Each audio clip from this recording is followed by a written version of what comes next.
बहुत ही important topic, unit of concentration of solution के अंतर्गत मोलालिटी। तो मोलालिटी और मोल फ्रैक्शन, ये तीन ऐसे टॉपिक है जिसका बेसिक कॉन्सेप्ट शुरू होता है मोल से। और आप लोगों में से जो भी ऑनलाइन या ऑफलाइन क्लास ये कर रहे हैं, आप सभी को बता दें कि आपको मोल का नॉलेज जरूर होना चाहिए, मोल निकालने आना चाहिए। तो 5 मिनट मोल कैसे निकाला जाता है, एक बार फिर से लास्ट बार 3 लगातार वीडियो लेक्चर में हमने मोल निकालने के लिए सिखाया है और आज फिर सिखा रहे हैं। बिना मोल के आप मोलालिटी समझ ही नहीं सकते कि मोलालिटी है क्या। तो ध्यान बनाए रखिए, बोर्ड पर समझिए। एक मॉलिक्यूल है HNO3, इसमें 3 टाइप के एटम है, हाइड्रोजन, नाइट्रोजन, ऑक्सीजन। इन सभी का एटॉमिक मास हमने लिख दिया। यहाँ हाइड्रोजन 1 है, नाइट्रोजन 1 है, लेकिन ऑक्सीजन 3 है। यहाँ नाइट्रोजन का हमने 14 लिखा, हाइड्रोजन का 1 लिखा, ऑक्सीजन का 16 × 3 मतलब 3 ऑक्सीजन है। टोटल ऐड करके आ रहा है 63। तो ये 63 क्या है? एटॉमिक मास है। फिर से CaCO3, Ca का 40 होता है, C का 12 होता है, O का लिखा हुआ है। तो 40 + 12 + 16 × 3, तो यहाँ पर इसका टोटल ऐड होकर आ रहा है 100। एक हम लिए मॉलिक्यूल H2S, तो यहाँ H का 1 × 2 और सल्फर का 32 होता है। क्या ये सब है? Atomic mass, not atomic number. Calcium का एटॉमिक नंबर 20 होता है, ये एटॉमिक मास हम लिख रहे हैं। यहाँ पर 32, टोटल आ गया कितना? 34। तो ये सभी एटॉमिक मास है। अब हम आपको मोल निकालने के लिए सिखा रहे हैं। जैसे मान लीजिए 10 ग्राम HNO3 है और आपसे पूछे कि किलो में बताइए, केजी में बताइए, 10 ग्राम को कन्वर्ट करके। सबको समझ में आना ही आना है, बशर्ते कि आप ध्यान दें तब। तो इस जैसे ही केजी में बदलने का बात करेंगे तो आपके माइंड में आएगा कि ग्राम को केजी में बदलने के लिए 1000 से डिवाइड करते हैं। तो ये ग्राम नहीं, क्या हो जाएगा? केजी। फिर से अगर 5 ग्राम HCl है और आपको केजी में पूछा जाए तो आप तुरंत 1000 से डिवाइड करते हैं, क्योंकि आपके माइंड में ये बात सेट है कि ग्राम को केजी में बदलने के लिए 1000 से डिवाइड करते हैं। एकदम उसी अंदाज में आप फिट कीजिए कि ये है HNO3 और इसका मोलिकुलर मास 63 होता है। अगर इसका ग्राम आपको पता है तो मोल निकालने के लिए कुछ नहीं, बस इसी के मोलिकुलर मास से डिवाइड करते हैं और मोलिकुलर मास से डिवाइड करने पर ये ग्राम नहीं मोल हो जाता है।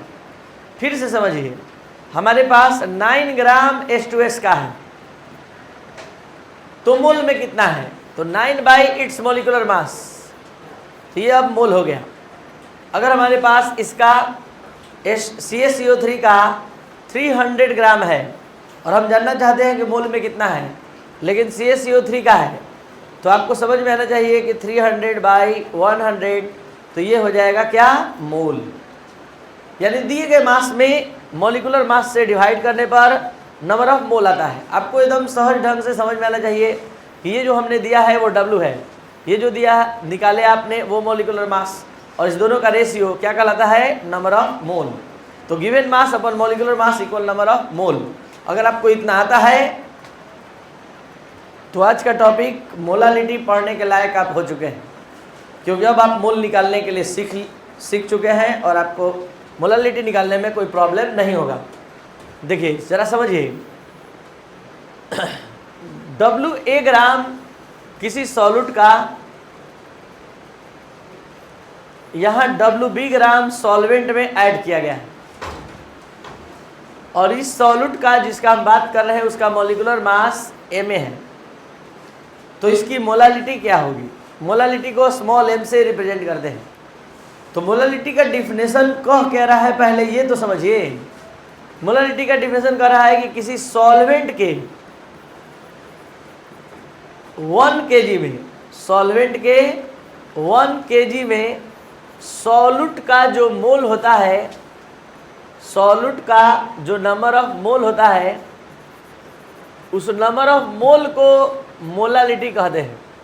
फिर से किसी सॉल्वेंट के 1 kg या 1000 ग्राम में सॉल्यूट का जो नंबर ऑफ मोल होता है वो मोल ही क्या कहलाता है? मोलालिटी। एक बार फिर से, किसी भी सॉल्वेंट के 1 kg या 1000 ग्राम में सॉल्यूट का जो नंबर ऑफ मोल होता है ये मोल ही मोलालिटी होता है। तो इस मोलालिटी में दो कंडीशन है। पहला कंडीशन कि मोलालिटी जब निकलता है 1 kg या 1000 ग्राम में निकलता है, और दूसरा कंडीशन कि ये हमेशा सॉल्वेंट में ही निकाला जाता है, सॉल्यूशन में नहीं। चीनी पानी के पूरे मास में नहीं देखा जाएगा, सिर्फ पानी में चीनी के मोल का बात होगा। यानी कहने का मतलब सॉल्यूट के मोल को बताना तो है, लेकिन केवल पानी में, केवल सॉल्वेंट में। और यहाँ पर सॉल्यूट के नंबर ऑफ मोल जो आएंगे वही मोलालिटी कहलाएगा। इस पूरे डिफिनेशन को अच्छे से समझने के लिए आपको हम एक एग्जांपल दे रहे हैं जो आपको पूरा समझा देगा अच्छे से। 1500 ग्राम वाटर में, H2O में, HNO3 का 630 ग्राम मिलाया गया है। कितना ग्राम? 630 ग्राम। तो मोलालिटी बताइए। तो सबसे पहले HNO3 का हमको ग्राम नहीं चाहिए, क्या चाहिए? मोल चाहिए, क्योंकि मोलालिटी मोल मांगता है। और दूसरा कंडीशन, जब भी मांगता है तो 1000 ग्राम सॉल्वेंट में मांगता है। सॉल्वेंट कितना है? 1500। बस दूसरा एग्जांपल जाते जाते आपका हर एक कॉन्सेप्ट क्लियर होने वाला है। आप केवल बोर्ड पर ध्यान दीजिए पीछे। तो यहाँ पर देखिए, हम इसका मोलालिटी, इसका मोलिकुलर मास निकालेंगे आपके सामने। जैसे तो अभी तुरंत निकाले थे, कितना रहा है? 63। इस गिवन मास को जैसे ही हम डिवाइड करेंगे 63 से, तो ये ग्राम नहीं, क्या हो जाएगा? अब आप ही बताइए कितना ग्राम सॉल्वेंट में कितना ग्राम मतलब कि सॉल्यूट है। तो सिंस क्वेश्चन क्या बोला है, 1500 ग्राम ऑफ वाटर कंटेंस, यानी सॉल्वेंट कंटेंस कितना ग्राम, कितना मोल? 630/63 मोल ऑफ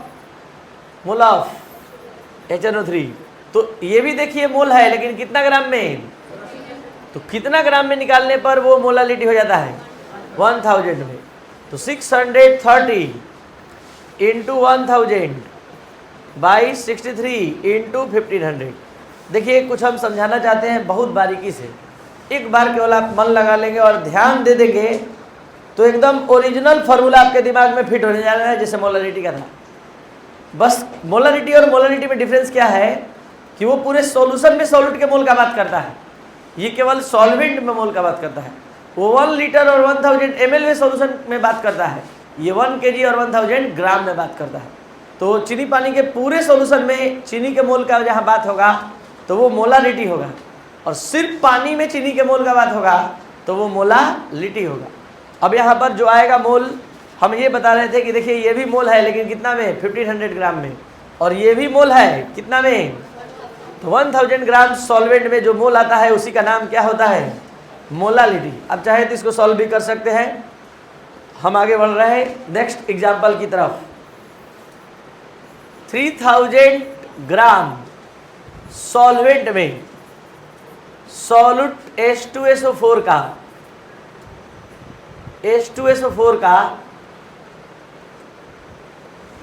490 ग्राम डिजोल्व किया गया है। यानी 3000 gram of solvent content 490 gram of H2SO4, then find the molality of solution. तो फर्स्ट ऑफ ऑल हम मोलालिटी, इसका मोलिकुलर मास निकालेंगे। ये मोलिकुलर मास आ रहा है 98। तो इस गिवन मास में हम क्या करें? 98 से जैसे ही डिवाइड करेंगे क्या हो जाएगा? अब बताइए कितना ग्राम में कितना ग्राम है, पहले ही बताइए। Since 3000 gram of solvent contains 490 gram 90/98 mole of H2SO4, therefore कितना पर? 1000 पर। तो हम आपको ये कैलकुलेशन इसलिए इस ढंग से बता रहे हैं कि आपको कभी फॉर्मूला नहीं याद करना पड़ेगा। तो यहाँ पर देखिए, ये भी तो मोल है, लेकिन 3000 ग्राम सॉल्वेंट में, और ये भी मोल है, कितना में? तो 1000 ग्राम में जो मोल होता है वही मोलालिटी होता है। तो इस दोनों कैलकुलेशन का अंतिम स्टेप ध्यान से देख लीजिए। अगर आप ध्यान से देख लिए तो डायरेक्ट यहाँ अब एक एग्जाम्पल दे रहे हैं कि एक सॉल्यूशन बनाया गया है जिसमें सॉल्यूट का WA ग्राम है और सॉल्वेंट का WB, और इस सॉल्यूट जिसका बात चल रहा है उसका मोलिकुलर मास Ma है। तो बताइए number of mole of solute, यहाँ पर हम मोलिकुलर मास डायरेक्ट आपको दे दिए हैं, जोड़ना नहीं है, तो क्या हो जाएगा नंबर ऑफ मोल WA/MA। अब उसी तरह से बोलिए सिंस WB ग्राम ऑफ, ये आपका सॉल्वेंट है, WB gram of solvent contain WA/MA mole of solute. Therefore कितना पर निकलेगा, तो मोलालिटी हमेशा 1000 पर निकलता है। तो क्या आ गया WA into by MA into WB, यही तो है मोलालिटी। देखिए ध्यान से, ये भी मोल है लेकिन WB ग्राम में, और ये भी मोल है लेकिन कितना में 1000 ग्राम में जो सॉल्यूट का मोल होता है उस मोल को मोलालिटी कहते हैं। अगर वास्तव में आपको समझ में आया यहाँ पर अच्छे से, तो आपको ये न लग रहा होगा कि ये ग्राम में है। जब WB ग्राम लिए है तो हम इसको 1000 पर कैलकुलेट किए। अगर हम कहेंगे WA gram of solute is dissolve into WB kg of solvent, तो बताइए मोलालिटी का फॉर्मूला क्या आ जाएगा, WA into 1/MA into WB। लेकिन शर्त है कि WB को होना होगा kg में। समझ में आ रहा है बात। और अब हाँ याद है, आएंगे जरूर से। प्रणाम क्लास ले रहे हैं, फोन करते हैं आपको बात। चलिए, तो यहाँ पर इसी मोलालिटी को एक बार फिर से जैसे आया है, ग्राम में रहने पर क्या हो जाएगा फॉर्मूला 1000/MA इंटू WB। क्या आप समझ पा रहे हैं? इस दोनों फार्मूला में क्या डिफरेंस है? इसमें सॉल्वेंट kg में रहेगा और इसमें सॉल्वेंट। अब एक एक लाइन, एक एक वर्ड जरा आप ध्यान से समझेंगे। The number of mole of solute present into the 1 kg और 1000 ग्राम of solvent in any solution is called molarity of solution. इस डिफिनेशन में 3 कंडीशन है। पहला कि मोलारिटी जब भी निकलता है 1 kg या 1000 ग्राम में। दूसरा कंडीशन है कि सॉल्वेंट में ही मोलारिटी निकलता है, बट पर ध्यान दीजिए। और उसके बाद सॉल्यूट के नंबर ऑफ मोल को ही मोलारिटी कहते हैं। और अब उसके बाद देखिए, ये मोलारिटी जो कल पढ़े थे वो कैपिटल M था, ये मोलारिटी स्मॉल m है। और यहाँ पर हमने मान लिया कि let WA gram of solute is dissolve into WB gram of solvent and the molecular mass of solute is MA। तो नंबर ऑफ मोल कितना हो गया? और अब आप पूरी तरह से समझने के लिए तैयार हो गए कि अगर मोलारिटी को ग्राम में लिया जाए तो ये WA into 1000 upon MA into WB हो जाएगा। और इसको हम पढ़ेंगे given mass of solute into 1000 by molecular mass of solute, molecular mass of solute into given mass of solvent in gram. और यहीं पर इन kg में क्या हो जाएगा बोलिए, WA into 1/MA into WB। यहाँ WB किस चीज़ में है? kg में। और वहाँ मोलारिटी का यूनिट था मोल पर लीटर, यहाँ क्या हो जाएगा मोल पर kg।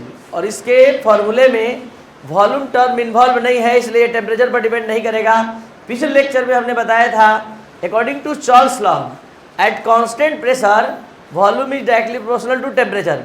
वॉल्यूम टेम्परेचर के डायरेक्टली प्रोपोर्शनल होता है, लेकिन कांस्टेंट प्रेशर पर। इसके फॉर्मूले में कहीं वॉल्यूम आया है क्या? तो जब टेम्परेचर बढ़ाएंगे तो वॉल्यूम बढ़ेगा घटेगा, और वॉल्यूम आया ही नहीं है तो यहाँ टेम्परेचर पर ये डिपेंड नहीं करेगा। तो आप पढ़ रहे थे मोलारिटी ऑफ सॉल्यूशन। अगर वास्तव में समझ में आया तो आप इस क्वेश्चन को बोल लेंगे, सॉल्व करवाएंगे और हम लिखेंगे। क्वेश्चन पढ़कर सभी लोग तैयार हो जाइए। 1500 gram of water contains 120 gram of NaOH। यहाँ पर देखा जाए 1500 ग्राम वाटर में डिसॉल्व किया गया है, कितना 120 ग्राम। किस चीज़ का? तो मोलालिटी बताना है। तो डायरेक्ट फार्मूला बेस्ड आप बनाएंगे। जल्दी से स्टार्ट, बोलिए जल्दी से। NaOH का मोलिकुलर मास 23 प्लस 16 प्लस 1 कितना आया 40। अब बताइए मोलिकुलर मास तो आपने निकाल लिया, WA कितना दिया है क्वेश्चन में 120 ग्राम मौलिक। उसके बाद WB कितना दिया है? 1500 ग्राम। अब आपके पास मोलालिटी का फॉर्मूला है, बोलिए। WA into 1000 by MA into WA का मान बोला जाए इंटू 1000, MA का वैल्यू 40 और WB 1500। आप इसको सॉल्व करेंगे, ये हो गया 3 से ये हो गया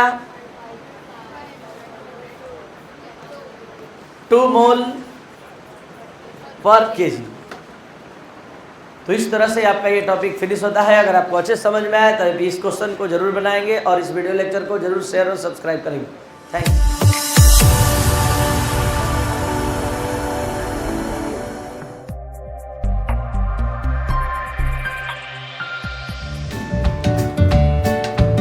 यहाँ पर सभी कॉर्नर पर एटम आ चुका है और एटम के आने के बाद आपको सोचना शुरू करना है कि ये जो एटम कॉर्नर पर आ जाएगा, तो कॉर्नर पर आने के बाद ये यूनिट सेल के कितने स्पेस को ऑक्युपाई करेगा।